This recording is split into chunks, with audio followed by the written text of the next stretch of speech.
Asia cup లో పాకిస్తాన్ కి వరుస అవమానాలు ఎదురవుతున్నాయి. ఆ దేశ అధ్యక్షుడికే అవమానం తప్పలేదు. ఈ ప్లేయర్స్ ఎంత 11 మంది ఉగ్రవాదులు ఎంత చెంప చల్లు అనిపించుకొని వెళ్ళిపోయారు.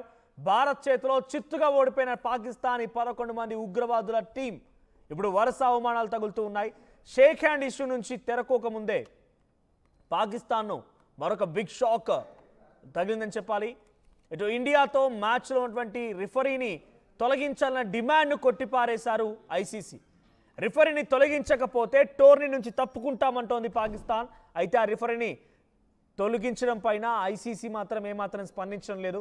పాక్ బెదిరింపులను ఏమాత్రం పట్టించుకోవడం లేదు. రిఫరీని తొలగించే ప్రసక్తే లేదని చెప్తోంది ఐసీసీ. టోర్నీలో ఉంటే ఉండండి, లేదంటే వెళ్ళిపోండి అన్నట్టుగా ఐసీసీ సమాధానం చెప్పింది.